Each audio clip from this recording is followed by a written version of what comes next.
Hello friends, आप सभी का स्वागत है आपके अपने चैनल यू मी और इंग्लिश के ऊपर, जिसके अंदर हम आज एम अतर ताहिर की story the inspector of schools की डिटेल में समरी पढ़ेंगे। चलिए, स्टोरी को स्टार्ट करने से पहले हम स्टोरी के जो ऑथर हैं उनके बारे में फैक्ट समझते हैं। इस स्टोरी के जो हमारे ऑथर है वो हैं M Athar Tahir. He was born in 1956। He is a Pakistani former civil servant who is also a poet, author, translator, painter and a calligrapher. ये एक पाकिस्तानी फॉर्मर सिविल सर्वेंट थे। ये एक पाकिस्तानी सिविल सर्वेंट होने के साथ ये एक पोएट भी थे, ऑथर भी थे, ट्रांसलेटर भी थे, पेंटर भी थे और कैलीग्राफर भी थे।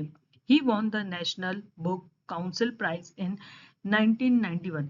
इन्होंने 1991 के अंदर नेशनल बुक काउंसिल प्राइज भी जीता था। Genre. He has authored several acclaimed works of poetry, essay, translation and fiction in both English and Urdu. इन्होंने इंग्लिश और उर्दू इन दोनों ही लैंग्वेजेस के अंदर बहुत सारी कविताएं, निबंध और ऐसे इनका ट्रांसलेशन भी किया था और फिक्शन का भी।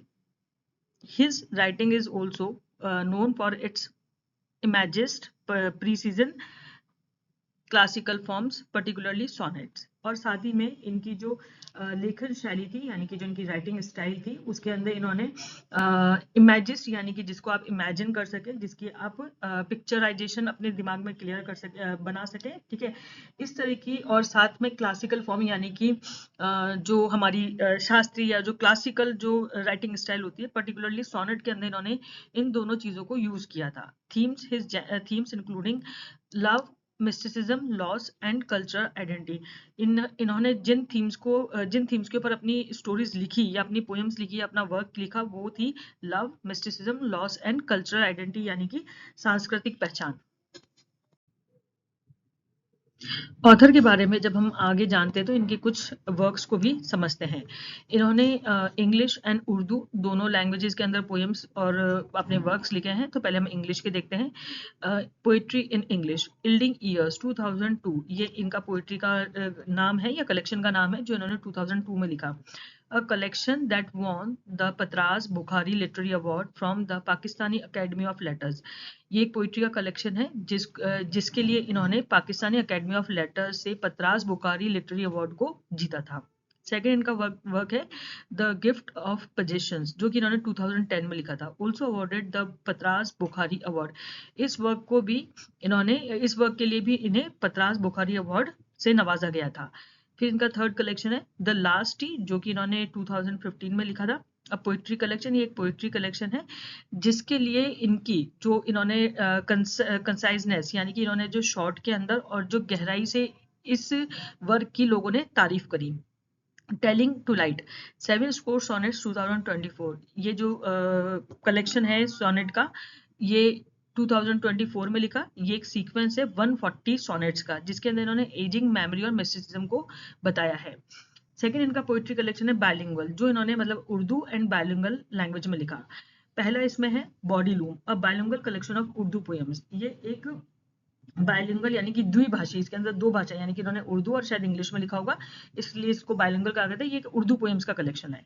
सेकेंड है a certain season, a selection of English poems publish by Oxford university press. ये सेलेक्टेड इंग्लिश पोएम्स का कलेक्शन था जो कि ऑक्सफोर्ड यूनिवर्सिटी प्रेस द्वारा पब्लिश किया गया। Punjab portrays Pakistan colors and Lahore colors, poetic and visual blends of cultural and historical commentary.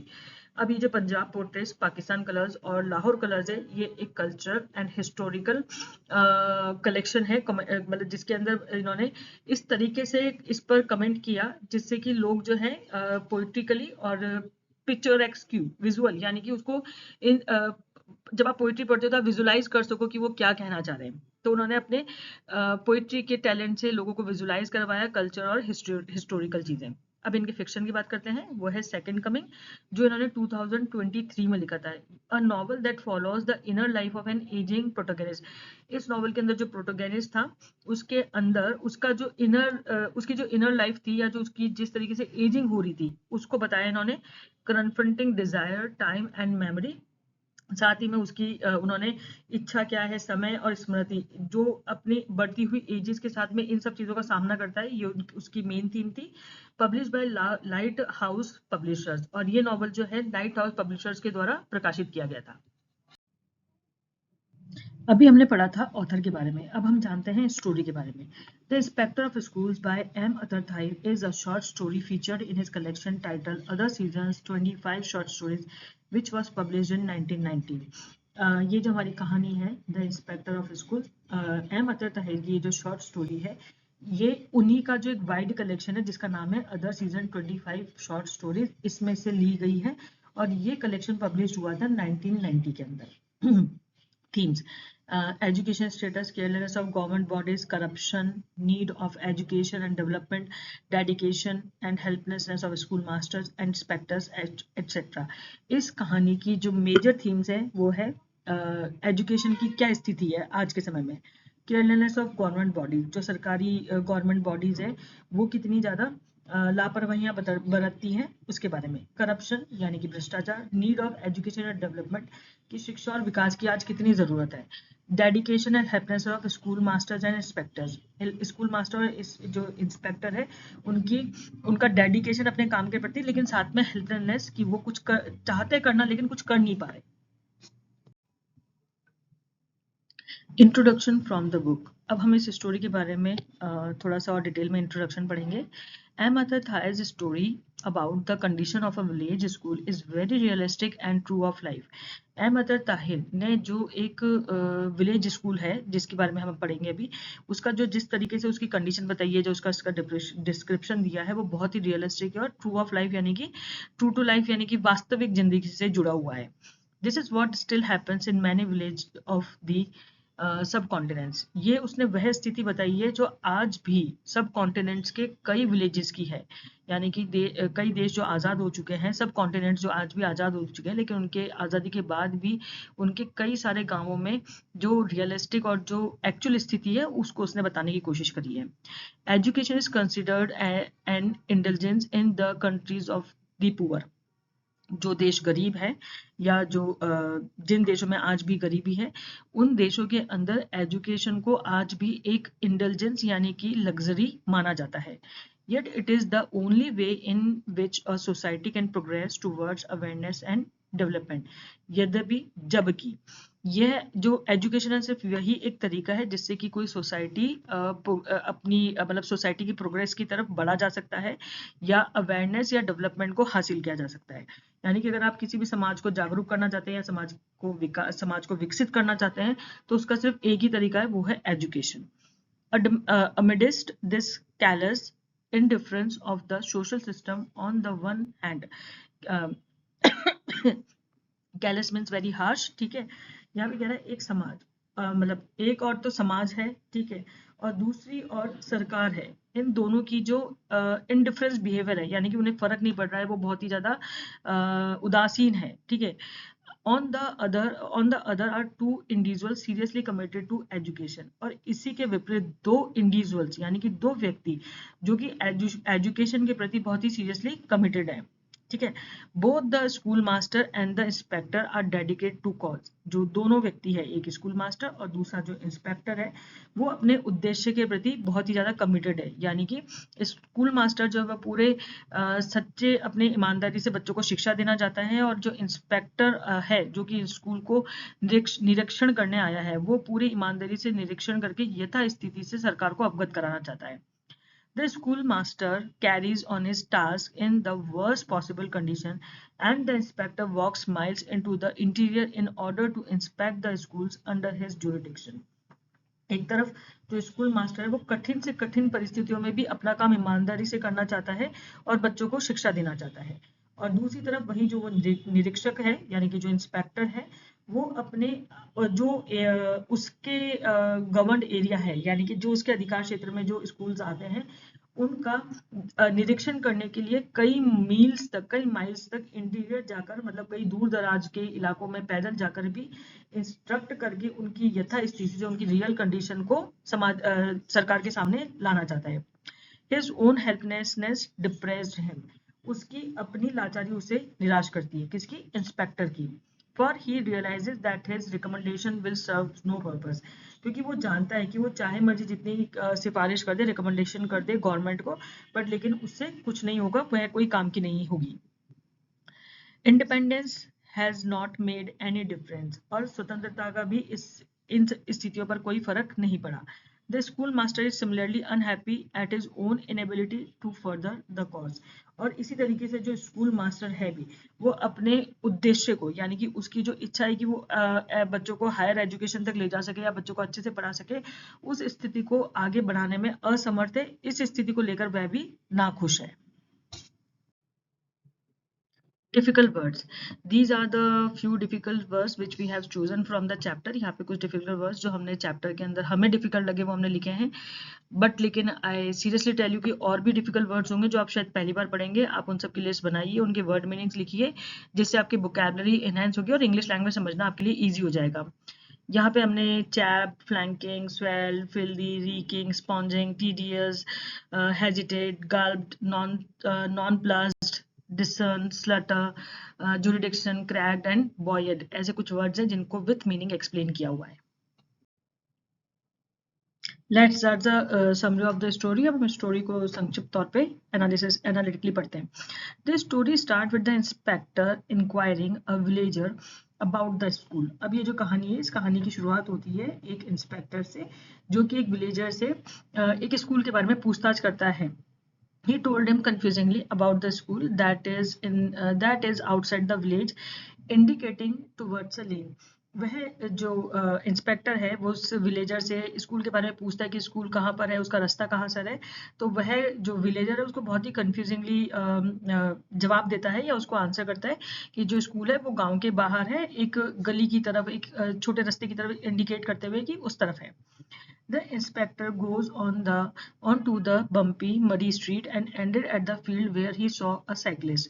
अब वो जो इंस्पेक्टर है, उस विलेजर ने जिस तरीके से उसको बताया था, उस रास्ते पर चलते हुए जो बहुत ही कीचड़ और ऊबड़ खाबड़ वाली सड़क है, उस पर आगे पहुंचते हुए एक ऐसे विलेज फील्ड यानी खेत की तरफ पहुंच जाता है, जहां पर एक साइकिल पर व्यक्ति जा रहा होता है, उसको देखता है। The cyclist stops seeing him and respectfully stood aside.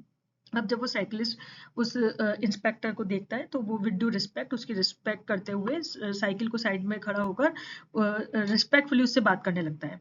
Inspector asked him about the school and he told him pointing towards a sunshine tree that the school is under the tree. अब वो जो inspector है उससे school के बारे में पूछता है कि स्कूल कहाँ पर है। अब वो जो साइकिलिस्ट था वो एक पेड़ की तरफ, एक शीशम की पेड़ की तरफ इशारा करते हुए बोलता है कि जो स्कूल है वो शीशम के पेड़ के नीचे है। The inspector requested him to show up the place and he agrees and become happy only because he was helping a city babu, as it will gain him some respect in the village and increase his importance. अब वो जो inspector होता है वो उससे request करता है cyclist से, साइकिल पे सवार व्यक्ति से, कि वो उसको पर्टिकुलरली वो जगह दिखाए, वो शीशम का पेड़ दिखाए जहाँ पे वो स्कूल चल रही है। अब वो जो साइकिलिस्ट है, वो जो साइकिल पे सवार व्यक्ति, वो ग्रामीण अग्री करता है और वो बहुत खुश होता है उसकी हेल्प करने के लिए, क्योंकि वो एक सिटी बाबू की हेल्प कर रहा होता है, जिसकी सिटी बाबू की सिटी से आए हुए व्यक्ति की हेल्प कर रहा है, जिससे उसके गाँव में रिस्पेक्ट भी बढ़ेगी और उसकी इंपॉर्टेंस भी बढ़ेगी, इसलिए वो बहुत खुश है उसकी हेल्प करके।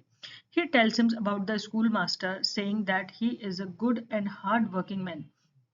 फिर वह उस स्कूल मास्टर के बारे में बताता है और कहता है कि वो स्कूल मास्टर एक बहुत ही अच्छा व्यक्ति है और बहुत ही हार्ड वर्किंग है, मतलब वो बच्चों के संग बहुत मेहनत कर रहा है। The inspector was drowned in his own thoughts, and as he was tired and fully drained with his job of going to distant schools in the remote villages for inspection, where even his jeep couldn't cope. अब वो जो inspector है वो अपने ही ख्यालों में, अपने ही विचारों के अंदर डूब जाता है, क्योंकि वो जो बहुत दूर दूर के मतलब डिस्टेंट स्कूल्स, यानी कि जो रिमोट विलेज यानी कि जो गांव होते हैं, गांव से वो जो दूर दराज के इलाके होते हैं, वहां पर जो स्कूल्स बने हैं वो उनका इंस्पेक्शन कर करके थक चुका है, क्योंकि वहां तक उसकी जीप भी नहीं, मतलब वो ऐसी ऐसी विलेजेस, ऐसी ऐसी रिमोट एरियाज में गया जहां पर उसकी जीप तक भी नहीं जा सकती, ऐसी जगहों पर इंस्पेक्ट करके वो थक चुका है। It's been 3 years in this job but nothing change. इस जॉब में उसको 3 साल हो गए लेकिन अभी तक कुछ नहीं बदला। ऑल विलेजेस आर सेम, सारे ही गांव सेम है, and same were the schools there, और जैसी स्कूल और सभी स्कूलों की हालत भी लगभग सेम ही है।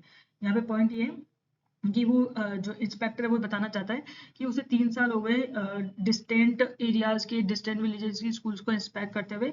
सारे ही स्कूल्स एक जैसे हैं, मतलब प्रॉपर नहीं है, और वहाँ पे जो सिस्टम है वो भी सेम ही है, मतलब वहाँ पे प्रॉपर स्टडीज नहीं हो रही है, प्रॉपर फैसिलिटीज नहीं है, और कुछ चेंजेस भी नहीं आ रहे हैं। फिर theirs and the villages are the schools are the miserable, क्योंकि वो सभी स्कूल्स मिजरेबल है। This make him depress to watch the school lack of supplies and disinterestedness of the people. और वो जो इंस्पेक्टर है उसको ये देखकर बहुत ही दुख होता है, मतलब ये कि बहुत ही दयनीय स्थिति है स्कूलों की, कि एक तो स्कूलों में पूरी सुविधा नहीं है, सुविधाओं की बहुत कमी है, ऊपर से लोगों की बहुत ही डिसइंटरेस्टेड एटीट्यूड है, मतलब people are not interested, people are very disinterested. लोग उसमें बिल्कुल भी अपना इंटरेस्ट नहीं दिखा रहे हैं, बहुत ही उदासीन बिहेवियर, बहुत ही नेग्लिजेंट बिहेवियर करते हैं।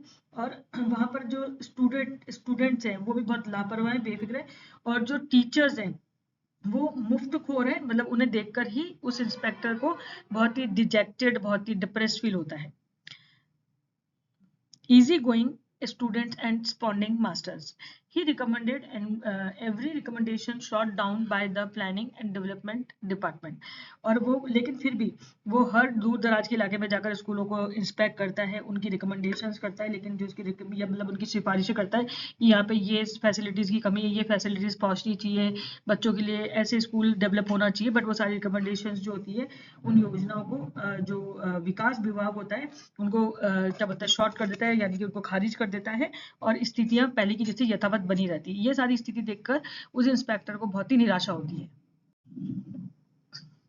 After some time going through the plowed field crops, some still pulls amidst the jiggling of the cycle bell and the cyclist with his withered footwear, they finally reach the shisham tree. कुछ देर के बाद, जैसे कि वो inspector और वो cyclist, जैसे हमने पहले पढ़ा था कि वो साइकिलिस्ट उसको लेकर जाता है इंस्पेक्टर को, तो कुछ देर चलने के बाद जुते हुए खेतों, यानी कि जो प्लोइंग का टाइम था, तो प्लो जो खेत होते जिनमें फसलों को क्रॉप करने के लिए, क्रॉप करने के बाद वापस से नए बीज बोने का जो काम होता है वो कर दिया गया था, ऐसे खेतों में से गुजरते हुए, सूखे तालाबों के पास से गुजरते हुए, साइकिल की घंटी की झंकारें सुनते हुए, सूखे जूते वाले साइकिल सवार की आवाजों के बीच में आखिरकार वो एक शीशम ट्री के पास पहुंच गए। बट देयर वॉज नथिंग, वहां पर कुछ भी नहीं था। The peasant get disappointed to find nobody there and inspector was looking for the building at last. ठीक है, अब जो किसान जो कि वो उसको लेकर आया था, वो किसान बहुत ही निराश हो गया, क्योंकि वहां पर कोई भी नहीं था, और वो जो इंस्पेक्टर था वो भी वहां पे एटलीस्ट वहां पे एक स्कूल बिल्डिंग की, चाहे छोटी टूटी फूटी बिल्डिंग की वो एक्सपेक्टेशन कर रहा था, ऐसी भी वहां पर कोई बिल्डिंग नहीं थी। When he asked about it, then he gets to know that there is no building. फिर वो जो इंस्पेक्टर होता है वो इसके बारे में पूछता है, तो पता चलता है कि यहाँ पे कोई बिल्डिंग है ही नहीं। The school goes where the master and student goes. फिर वो पूछता है कि स्कूल नहीं है तो फिर बच्चे पढ़ते कहाँ हैं, बच्चे जाते कहाँ हैं, तो वह बताता है कि स्कूल वहीं जाता है जहाँ पे वो मास्टर और वो स्टूडेंट्स जाते हैं, मतलब जहाँ पे वो शिक्षक जाता है, वो शिक्षक के साथ उसके छात्र जहाँ पे पढ़ते हैं वही जगह स्कूल हो जाती है। They again ask someone who tells them that the boys are near the sugarcane field which was provided by the headman यानी sarpanch to them for the school. फिर उन्होंने किसी से पूछा तो उन्हें पता चला कि वो जो लड़के हैं, यानी कि जो बच्चे हैं, वो गन्ने के खेत के पास है, वो गन्ने के खेत के पास की जो जगह है वो उन्हें सरपंच ने स्कूल के लिए दिया था। यानी कि अभी रिसेंटली जो सरपंच ने जो जगह प्रोवाइड करी है गन्ने के खेत के पास में, वहां पे स्कूल मास्टर जो है बच्चों को पढ़ाता है, तो वही उनके लिए स्कूल है। They somehow reached to the sugarcane field and still found no one. अब वो जैसे तैसे इंस्पेक्टर और जो साइकिलमैन थे वो जैसे तैसे गन्नों के खेतों के पास पहुंचे, लेकिन अभी भी वहां पर उन्हें कोई भी नहीं मिला। Now the inspector gets exhausted and tells the peasant to go and check beyond the sugarcane field while he waits near the field looking at the crop. अब वो जो इंस्पेक्टर होता है वो बहुत ही थक गया है, बहुत ही परेशान हो गया है, तो वो उस किसान से कहता है कि वो आगे जाए उन शुगर कैन्स यानी गन्ने के खेतों के अंदर, और गन्ने के खेतों के पास जाकर देखे कि कहाँ पर है बच्चे या कहाँ पे पढ़ाई हो रही है। तब तक वो उन क्या बोलते हैं फसलों के पास ही रुकता है, क्योंकि जब तक वो ढूंढ कर लेकर आता है तब तक वो इंस्पेक्टर उन फसलों के पास पक्षियों को और आकाश को देखते हुए वहीं रुका रहा। The inspector was hesitant to go in between the sugarcane thickets as he could be robbed and also it was difficult to move in there. अब वो जो इंस्पेक्टर था वो वहीं पे इसलिए रुका रहा क्योंकि उसे गन्ने के खेत की जो मतलब जो थिकनेस थी, यानी जो बहुत ही गहराई थी, उसमें जाते हुए थोड़ा सा हिचकिचा रहा था क्योंकि वहां पे लूटपाट होने के चांसेस भी ज्यादा थे और ये बहुत डिफिकल्ट भी था. He goes and come back, gesticulating that he founded the school which he is at the center of the field. अब वो जो व्यक्ति था जो कि गन्नों के खेत के अंदर गया था, उसने गन्नों के खेतों के बीच में से इशारा करते हुए बुलाया सेंटर में से कि यहाँ पर स्कूल चल रहा है, यहाँ पे उसने कुछ बच्चों को देखा है पढ़ते हुए, वो यहाँ जाए. लेकिन जो इंस्पेक्टर था वो उस थिकनेस के बीच में जाते हुए हिचकिचा रहा था क्योंकि उसको डर था कि वो रॉब्ड ना हो जाए और एक्चुअली वहां पे चलना भी बहुत मुश्किल था. Still, they reach to the point where he finds for about 40 students sat on the bare ground. लेकिन जैसे तैसे वो जो इंस्पेक्टर है उस पॉइंट पे, यानी कि उस सेंटर ऑफ द फील्ड पे, उस गन्ने के खेत में के बीचों बीच पहुंचता है जहाँ पे 40 बच्चे होते हैं जो जमीन पर ही, मतलब जमीन पे कुछ बिछा हुआ नहीं है और वो खाली जमीन पर ही बैठे हैं. सब मेमोराइजिंग द टेबल्स. उनमें से कुछ बच्चे जो हैं वो टेबल, गणित के जो पहाड़े होते हैं वो याद कर रहे हैं. Few bent low over their slates and an old man holding stick in hand. और कुछ बच्चे जो है वो स्लेट्स पे नीचे की तरफ स्लेट्स के ऊपर झुके हुए हैं और कुछ लिख रहे हैं. वहीं पे एक ओल्ड मैन है जिसके हाथ में एक स्टिक है. Set cross leg in a warm chair. वो एक वार्म चेयर के ऊपर आलती पालती मार के बैठा है और उसके हाथ में ठीक एक स्टिक है. तो ये जो ओल्ड मैन की बात हो रही है उनका मास्टर है और ये 40 बच्चे वो हैं जिनको वो पढ़ा रहा है. तो जिस जगह वो पढ़ा रहा है वही उसकी स्कूल है. समरी को आगे बढ़ाते हुए, the school master stand up looking them and also the class monitor commanded the student to stand up too. जब वो इंस्पेक्टर वहां पहुंचे जो निरीक्षण करने आए थे, तो स्कूल मास्टर उन्हें देखकर खड़े हो गए और साथ में मॉनिटर ने बाकी सब स्टूडेंट्स को भी आदेश दिया कि वे भी खड़े हो जाएं उनके सम्मान में. They all greeted the inspector and offered him that old withered chair to sit. वह सभी जो मतलब बच्चे थे वह सभी खड़े हुए, उन्होंने उन्हें ग्रीट किया यानी कि उन्हें विश किया और साथ ही में वो जो स्कूल मास्टर थे वो खड़े हुए, उन्होंने भी उन्हें विश किया और साथ में वो चेयर जो कि एक टूटी हुई सी थी जिसपे वो टीचर बैठे हुए थे, स्कूल मास्टर बैठे थे, उन्होंने उनको वो ऑफर करी बैठने के लिए. He then inquires about the school. फिर उस स्कूल जो इंस्पेक्टर आए थे ना, उन्होंने स्कूल के बारे में, स्कूल के छात्रों के बारे में, स्कूल की कक्षाओं के बारे में पूछताछ की. About the school, about the classes and the students regarding their lessons and teaching. फिर उस स्कूल इंस्पेक्टर ने स्कूल मास्टर से स्कूल के बारे में, क्लासेस के बारे में और लेसन्स के बारे, टीचिंग के बारे में, इन सब के बारे में निरीक्षण किया, पूछताछ की. He looked at the tattered and soiled books near the leg of the chair and get to know that the students here are from class 1 to 6. फिर उन्होंने कुर्सी के पास में पड़ी हुई वो जो फटी पुरानी सी, मैली सी, पुरानी सी जो किताबें थी उनकी तरफ देखा और फिर उनको ये पता चला कि यहाँ पे कक्षा 1 से लेकर कक्षा 6 तक के सभी छात्र हैं जो पढ़ने आते हैं. The master told a student to read. फिर मास्टर ने, जो स्कूल मास्टर थे, उन्होंने एक स्टूडेंट को पढ़ने के लिए कहा. The student got up and started reading. वो छात्र उठा और उसने पढ़ना स्टार्ट किया, यानी कि वह पढ़ने लगा. He was clear and loud without any mistake, which made the master proud. अब वह बच्चा जब पढ़ने के लिए लगा तो उसने बिना किसी गलती के और एकदम स्पष्ट रूप से जो कुछ उसे कहा गया था वो उसने पढ़ा, जिसके लिए उस मास्टर को बहुत ही गर्व महसूस हुआ. The inspector asked some students to solve some math sums. फिर वो जो निरीक्षक आया था, वो जो इंस्पेक्टर आया था, उसने कुछ स्टूडेंट्स को गणित के मैथ्स के सवाल दिए सॉल्व करने के लिए. Recite the English alphabets. और कुछ स्टूडेंट्स को इंग्लिश के अल्फाबेट्स, वर्णमाला सुनाने के लिए कहा. और कुछ और also some nursery rhymes and the students performed those task successfully. और फिर कुछ बच्चे जो थे, छोटे बच्चे थे, कक्षा 1 के बच्चे थे, उन्हें बाल कविताएं सुनाने को कहा. सभी विद्यार्थियों ने जो उनको कार्य दिया गया था, चाहे वो सम सॉल्व करने का हो, चाहे कविताएं सुनाने का हो, चाहे इंग्लिश के अल्फाबेट सुनाने का हो, अपने अपने टास्क को बहुत ही सक्सेसफुली किया, यानी कि सफलतापूर्वक करके दिखाया. He finds that this school is far above that of primary schools under his jurisdiction. फिर उस निरीक्षक ने यह महसूस किया कि जो विद्यालय उसके जुरिडिक्शन में, यानी कि उसके निरीक्षण क्षेत्र में आते हैं, उन सभी विद्यालयों में, उसके अधिकार क्षेत्र में जो विद्यालय आते हैं उन सभी में ये विद्यालय काफी अच्छा है, बहुत ही अच्छा है, काफी बेहतर है. And the reputation of the school master is well deserved. और ये जो इस विद्यालय की जो स्कूल मास्टर है, जो इन 40 बच्चों को पढ़ा रहे हैं, उनके बारे में उसके मन में जो इज्जत है वो और भी बढ़ गई. मतलब वो इज्जत के अधिकारी हैं, वो सम्मान के अधिकारी हैं. He was satisfied and get up to move. अब वो जो निरीक्षक था वो पूरी तरीके से संतुष्ट हुआ और जाने के लिए खड़ा हो गया. समरी में हम आगे देखते हैं। While walking the inspector and school master had some talk. अब जब स्कूल मास्टर जाने के लिए खड़ा होता, चलते चलते स्कूल मास्टर और उस इंस्पेक्टर के बीच में कुछ बातचीत हुई। He asked the master about why he keeps shifting the school and if he could hire a room, on which the schoolmaster reversed that the villagers don't provide any room for the school as they find education is the waste of time and they want their children to help them in their fields and business. That's why they don't want any school here. जब inspector यानी कि वो जो निरीक्षक आया था, उसने जाते जाते स्कूल मास्टर और उस स्कूल मास्टर के बीच में जब बातचीत हुई तो उसने इंस्पेक्टर ने स्कूल मास्टर से पूछा कि भाई आप बार बार क्यों स्कूल को शिफ्ट करते हो, क्या उन्हें कोई कमरा किराए पे नहीं मिल सकता या किराए पे मिल सकता है, इस तरीके से। इस पर स्कूल मास्टर ने जवाब दिया कि यहाँ के जो लोकलाइट्स यानी कि जो विलेजर्स हैं, उन्हें वो स्कूल के लिए कोई कमरा नहीं देते, क्योंकि उन लोगों को, ग्रामीण लोगों को ये जो शिक्षा है या एजुकेशन है वो वेस्ट ऑफ टाइम लगता है, समय की बर्बादी लगता है। और ग्रामीण ये चाहती है कि उनके बच्चे जो है उनके साथ खेतों में या व्यापार में उनकी मदद करें, इसलिए वह यहाँ पर कोई स्कूल चाहते ही नहीं है। इसीलिए वो ना ही उन्हें कोई जमीन देते हैं, ना ही कोई कमरा देते हैं। इसी वजह से ये स्कूल बार बार शिफ्ट होता रहता है। It's only the Sarpanch Chaudhry Ali Muhammad who values education and is kind to them that he gave his Shisham shade last season and sugarcane field this season. फिर स्कूल मास्टर जो है वो inspector को बताते हैं कि ये तो गांव के सरपंच जो हैं चौधरी अली मोहम्मद, जो कि बहुत ही दयालु हैं और जो शिक्षा को बहुत महत्व देते हैं।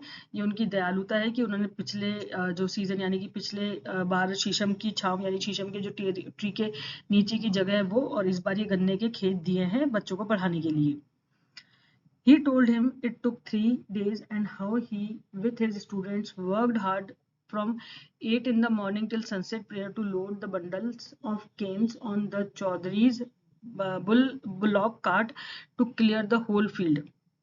फिर स्कूल मास्टर ने अपनी व्यथा को बताते हुए या अपने दुख को बताते हुए कहा कि किस तरीके से उन्हें 3 दिन लगे, कि उन्होंने कैसे अपने छात्रों के संग सुबह 8 बजे से लेकर सूर्यास्त की प्रेयर तक कड़ी मेहनत की, ताकि चौधरी की बैलगाड़ी, जो सरपंच थे चौधरी, उनकी बैलगाड़ी में गन्ने के जो ये can say, sugar can say या गन्ने के लट्टे उन्हें लाद कर पूरा खेत जो है वो साफ किया जा सके क्लासे लगाने के लिए।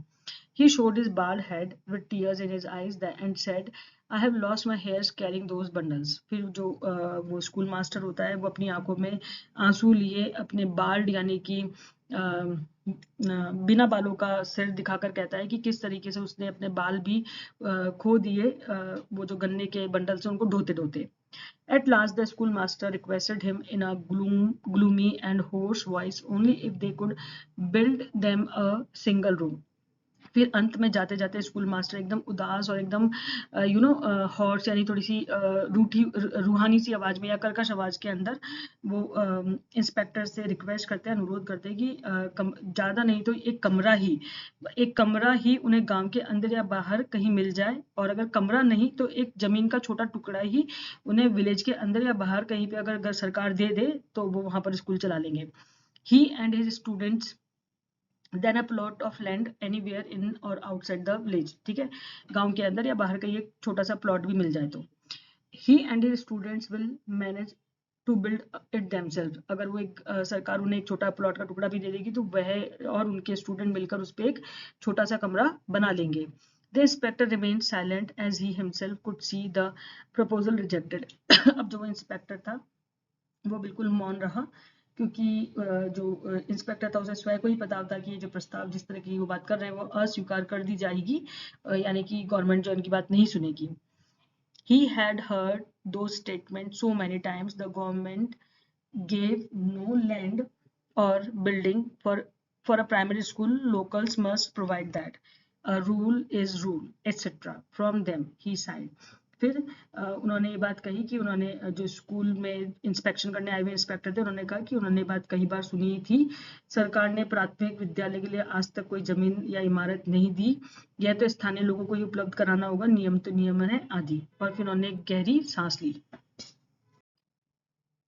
अब कहानी के अंत में he couldn't remember such a schoolmaster dedicated as him in all his 3 years. वो जो निरीक्षक था उन्हें अपने 3 वर्षों के दौरान में उनके जैसा समर्पित शिक्षक आज तक याद नहीं आया। आज जब मिले इनसे तो फिर उन्हें लगा कि आज भी समर पे शिक्षक हैं। The school master was still looking up at him for some response, लेकिन वो जो शिक्षक था वो अभी भी उनकी तरफ देख रहा था कि शायद वो निरीक्षक जो है उन्हें कोई रिस्पॉन्स देगा। But he couldn't meet the man's eye, लेकिन वो उस आदमी से आंखें, मतलब उस स्कूल मास्टर से वह निरीक्षक आंखें नहीं मिला पा रहा था। He got into his jeep, acknowledging the frowning salam of the master with a slight gesture and drove away. फिर जो वो है इंस्पेक्टर जो है, जो इंस्पेक्शन के लिए आए थे, वो अपनी जीप में बैठ गए, ठीक है, और वो ये जानते थे कि वो जो शिक्षक है वो विनम्रता पूर्वक उन्हें अभिवादन कर रहा है कि भाई वो उन्हें कुछ जवाब देंगे, लेकिन उन्होंने उसका उस अभिवादन का हल्के से स्लाइटली, मतलब एक जाते हुए जेस्चर से उन्हें अभिवादन किया और अपनी जीप में बैठकर चले गए। तो इस तरीके से इस स्टोरी के अंदर जो हमारे लेखक है वो हमें सरकारी स्कूलों की इमारतों और वहाँ के शिक्षकों की जो स्थिति है उससे अवगत कराने की कोशिश करते हैं, जिसके लिए वो बहुत ही व्यथित हैं, बहुत ही दुखी हैं, और वो संवेदनाएं सभी रीडर्स में जागृत करना चाहते हैं। Thank you so much for watching our video on your own channel You May and English. अगर आपको हमारे वीडियोस पसंद आ रहे हैं तो please follow us for more such videos.